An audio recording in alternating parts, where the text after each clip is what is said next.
So it's more about figuring out, right, when do you show up with your best energy? When are you the happiest? When do you feel the most accomplished? And then let's tap into those moments where you naturally are kind of leading with that to see if we can pull more of that out of you and support that feeling. Welcome to the Home Comfort Zone podcast. I'm Theresa. I'm the marketing manager here at All Comfort Services.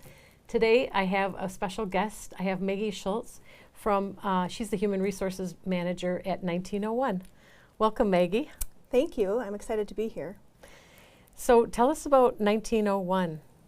1901, it is a long storied history, but very exciting. Company was founded in 1901.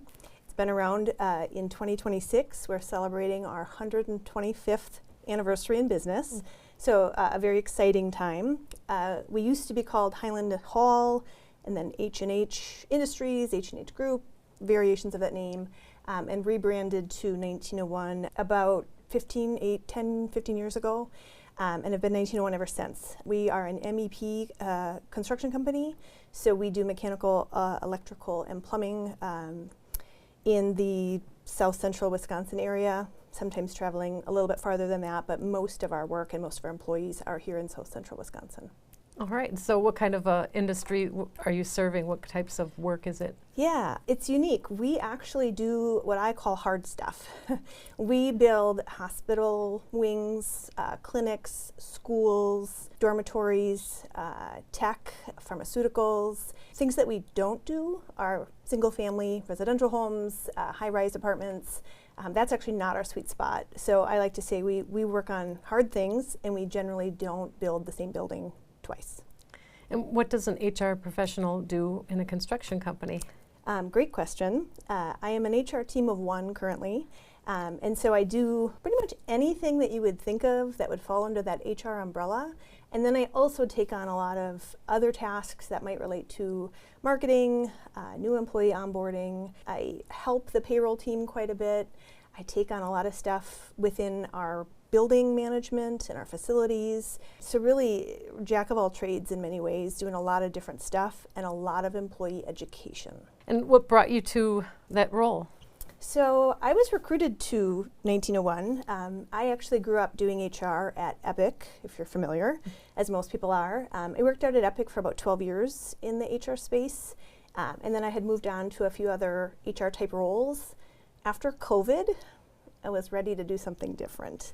And so I took on a new career and got a phone call one day, and my current manager, our CFO, called me up and said, "Hey, I really want you to come work for me. I think you'd like it here." And my second week there, I was hooked. So how long have you been? It'll be 3 years in May. So what did it feel like compared to Epic? What was the difference? Big difference, not just in size. When I worked at Epic, I started there, I think we had about 1,200 employees. And when I left, we had surpassed 10,000. And so a lot of my effort at Epic was to figure stuff out and then scale it. Because as we grew, whatever stuff we did had to grow with us. And so then coming to 1901, we had 350 employees, right? Much, much smaller. But a lot of the same principles applied, right? How do you get people onboarded? How do you help them understand the culture? How do you kind of wind them up and send them in the right direction?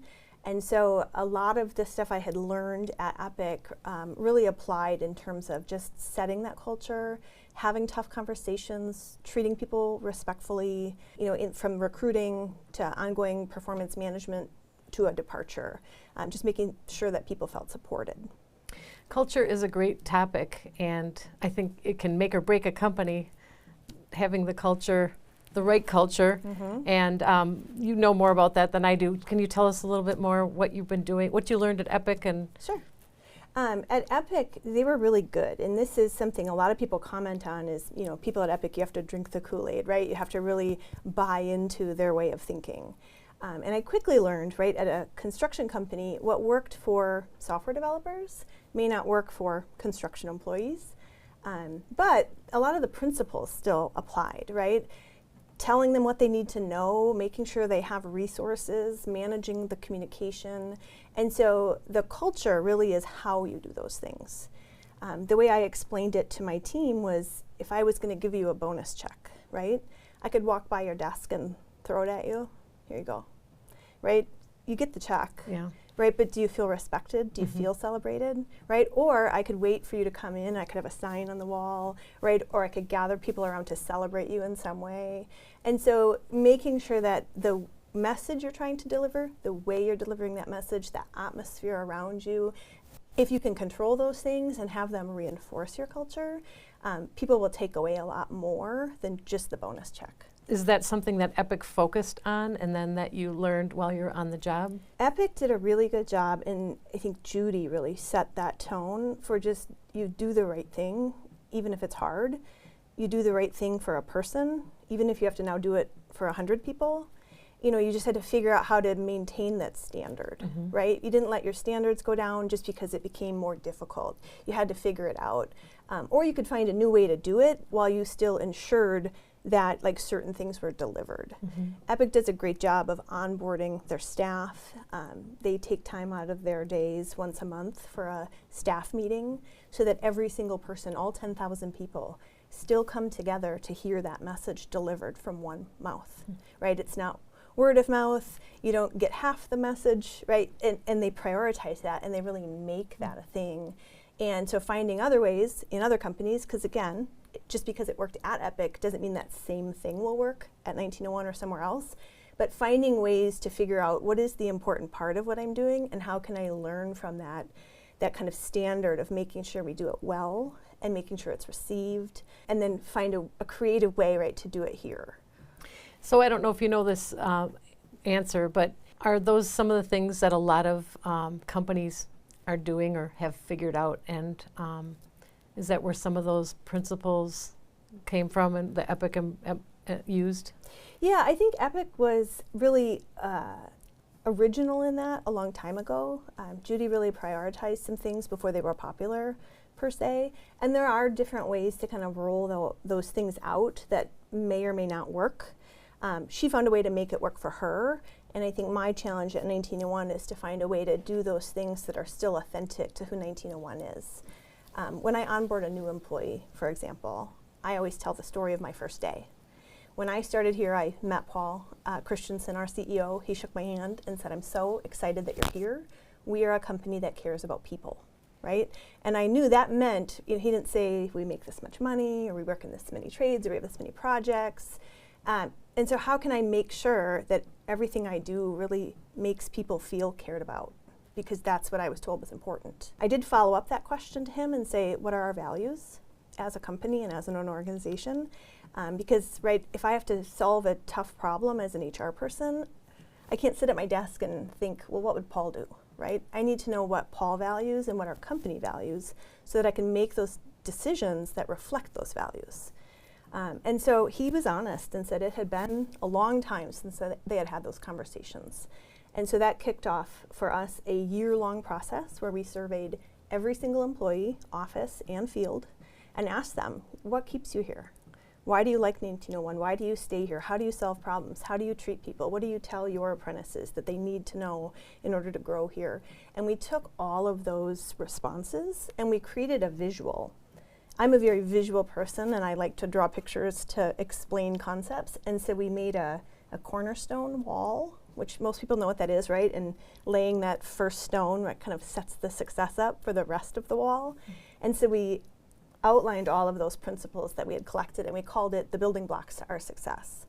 And we have a document now that lists all of those, and on everyone's first day, I give them that document and I go through the important parts of it, right? And I say, this will help you solve problems. So down the road, you'll be able to align yourself, right, with your values, because this is how we all approach problem solving. This is how we all approach treating people well. And so that has helped us to kind of just from day one, help people realize what's important.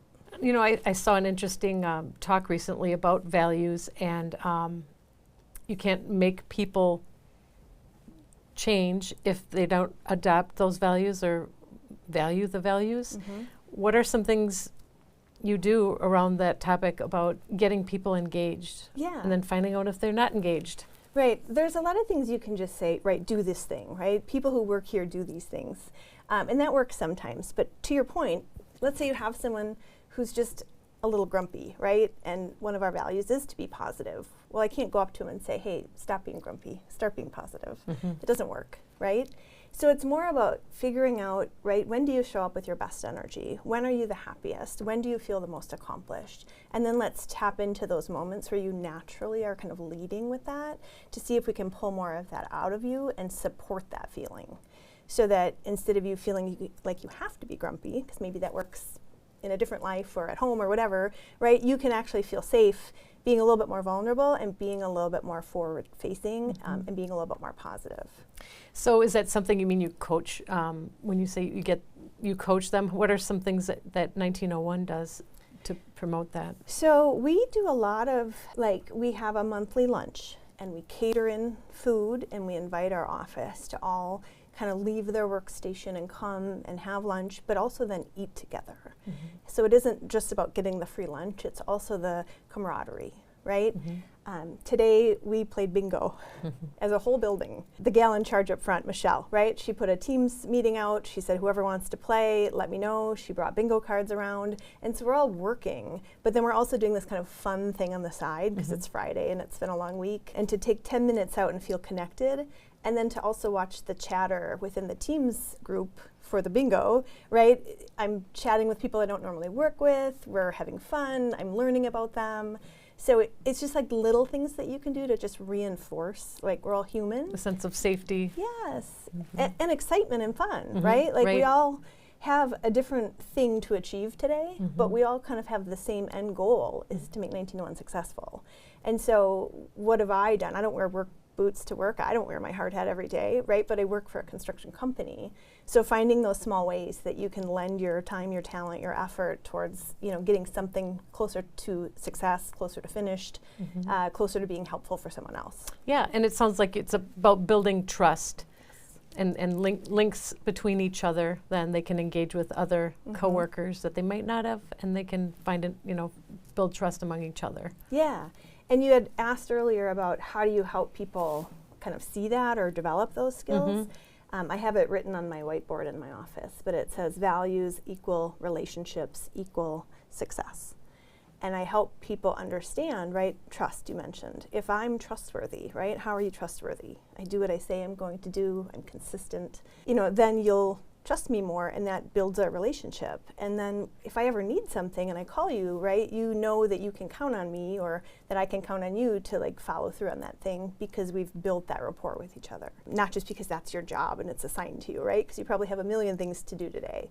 And so helping people kind of recognize that trust and giving them outlets that they can kind of increase that trust, giving people opportunities to share their success so that they not only can feel personally accomplished, but the group can learn from that, or the group can celebrate with them depending on what happened. It just allows them to more kind of internalize it and own it. So then how do you operationalize some of these ideas we're talking about? Like you said, you have some bingo games and things, but how do you show up as a company, any company, to consistently have that information that it's just a cornerstone of things you do? How do you do that operationally? So we try to share expectations, right? This is how it's going to happen for you. This is how our payroll runs. This is the date you'll get paid. And so we try really hard to kind of have set processes or outcomes that people can count on so that they can trust, right? Payroll is essential to trust. So that's a really good example. Making sure that people know they don't have to worry about getting paid on time. We're going to take care of that for you.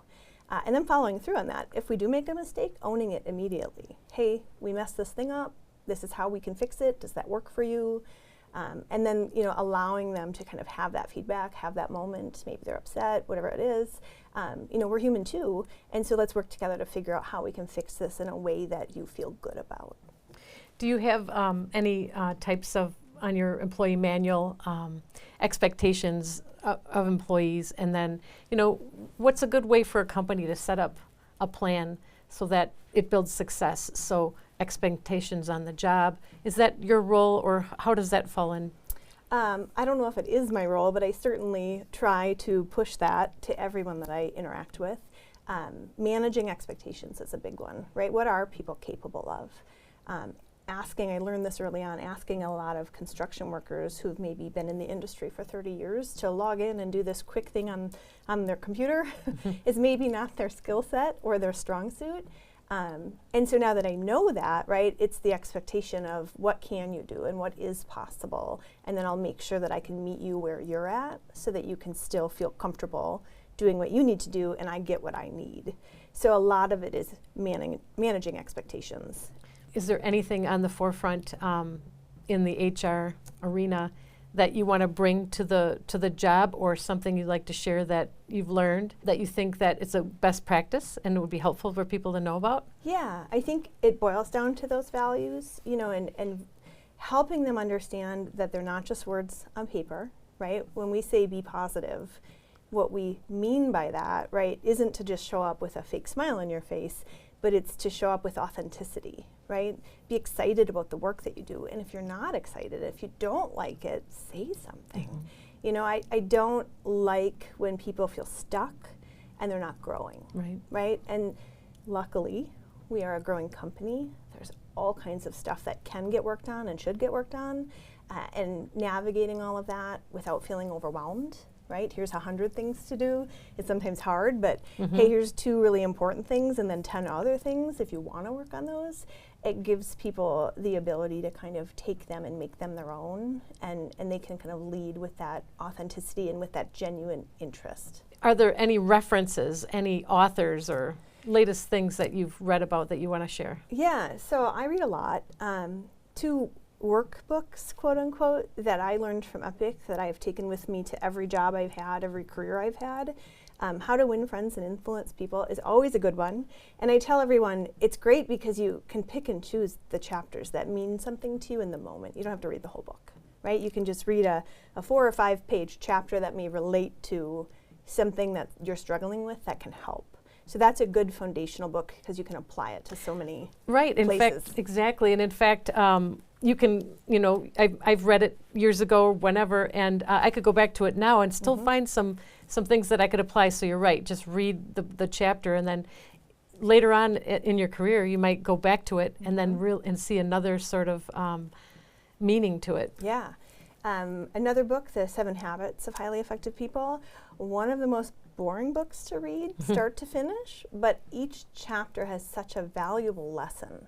I had someone in my office the other day complaining because they were working on this thing that they felt was so important, but it was not urgent to anyone. Because you're putting it up here, you're expecting everyone else to put it up here, but they have it down here. And right, so like from the get-go, you have a mismatch and you're frustrated, right? So you either need to manage your own expectation or find a way to give the information you want to give in such a bite-sized nugget that someone else can accept that in the time that they have without feeling overwhelmed or without feeling like this isn't relevant to me right now. So it can help you do that. There's a chapter in there that talks about the quadrants, and so Q2 activities, which are important but not urgent, right? Nobody gets to those because we're too busy dealing with fires. And so changing your mindset about how you approach your day, how you approach your work, that one can be a really valuable lesson. There's a great chapter in there as well about delegation, and it gives 2 examples of when you delegate too much and when you delegate too little, right?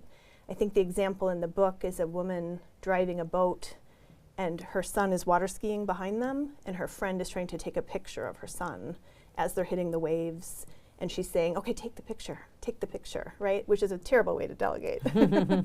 And so recognizing that it's on a spectrum, recognizing where you might fall and where the person you're delegating to might fall, and then just being prescriptive, right? I need you to do this thing exactly as I need it done, right? Because there's a rule here, or I just need you to own this. I don't care how you get there, but this is the outcome we're looking for. And so helping people feel like I'm not doing something for you, right? Now you've defined success for me, I get to do it and I own it. So how you delegate and how you set those expectations matters, and that book has some great tips in it.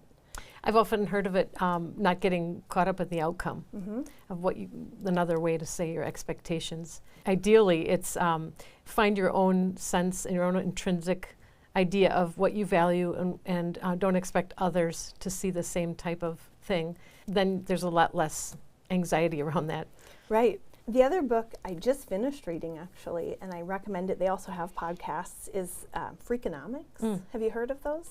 There's, I think, 3 or 4 different books. It's just an economics book, but it explores the relationships that exist between people and between things. And it talked a lot about incentives, right, and human behavior. A lot of HR is trying to get people to do something. I have a marketing degree, right, and I always laugh because people say, how did you end up in HR? HR is just marketing to employees. You have a group of people that you need to put information in front of. You need to get them to do a certain thing or behave a certain way. And so how do you create an atmosphere where they want to? How do you give them an incentive so they will? Or how do you have a punishment in place so that they won't? Right? And so putting all of that together to figure out how to get your population, right, moving in the right direction. It helps, especially at 1901, that we have so many talented tradesmen, right? We have people who are passionate about what it is that they do. And so their union has trained them to be a great sheet metal worker or steam fitter.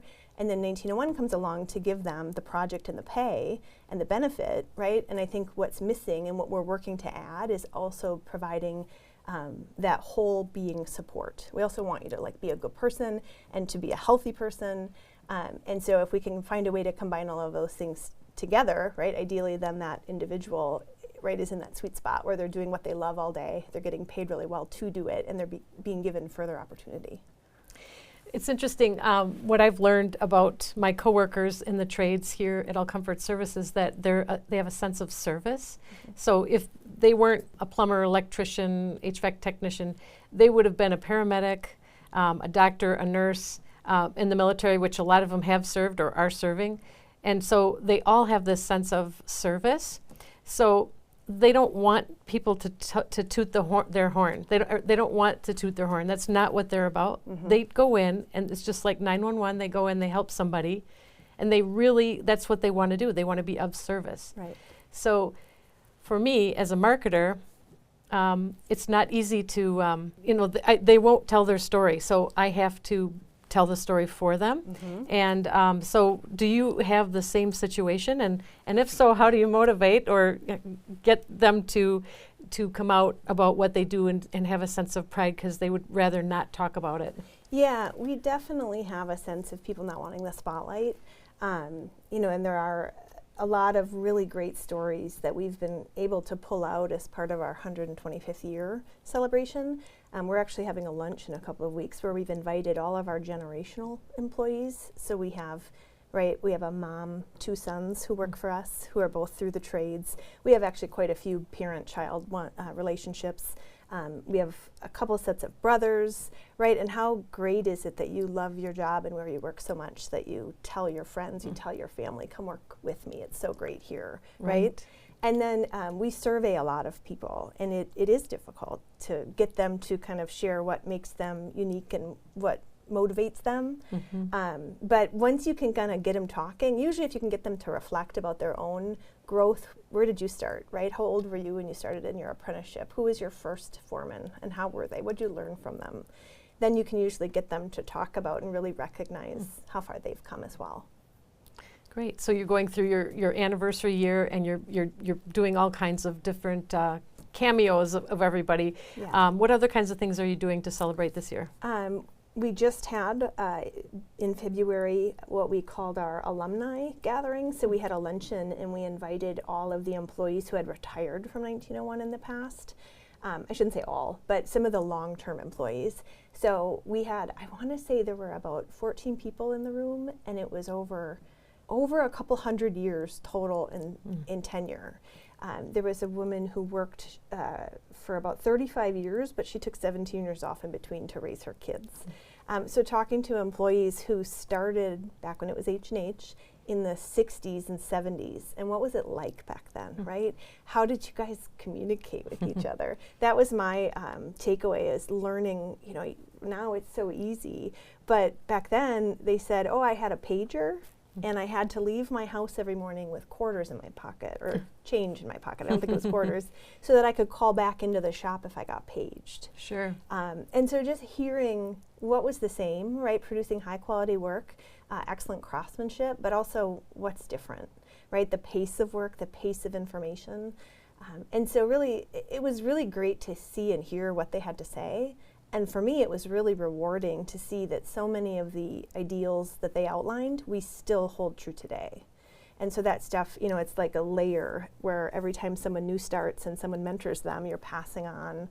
And so much of that has maintained. Tell me about your thoughts about women in construction. Women in construction is interesting to me. When I first heard about it, I was very excited, and I reached out to some of the women, and I was very politely shot down.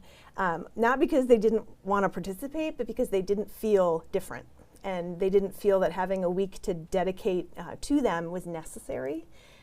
But I have formed some relationships with some of our women, and they really did go out of their way to help me feel educated, and it's been really neat to watch them grow and kind of blossom into leaders within their space. What does good leadership look like in the construction industry? I think it varies, but I think for me and for my experience at 1901, our leaders are very present, they're very available. You can go knock on their door and ask them questions. They're very much focused on the future, on the big picture, and on sharing kind of where the work that you do fits in to the work everyone is doing, so that you feel valued. You're not just a small cog in the wheel. And they're also always learning as well. Our president is part of a group he goes to and meets with other leaders, and he'll come back and send me emails and forward me notes on some of the things that he learned that he thought I might find interesting. So I like that he's also going out there and trying to figure it out, even though he's been doing this for 35 years. Right. Nobody's perfect, but we all have to have a beginner's mind and keep Yes. learning. Right. Like the 7 Habits book, Sharpening the Saw. It's a continuous effort, because what you are governing over today is different from what it was a year ago and a year before that. And the industry's changing, the people change. And so how can you bring that sense of calm and consistency?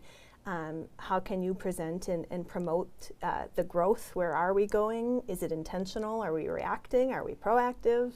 And they can really do a lot to kind of influence that. And so I think just good leadership is, excitement, availability, and forward-facing. What kinds of opportunities do you have right now at 1901, and what's an entry point for someone in high school, someone out of school? Yeah, we hire in the trades, on the trade side, youth apprentices. I think we have 6 right now, and so they're from local high schools. Usually they're seniors, and they spend a part of their school day actually working with us on a job site.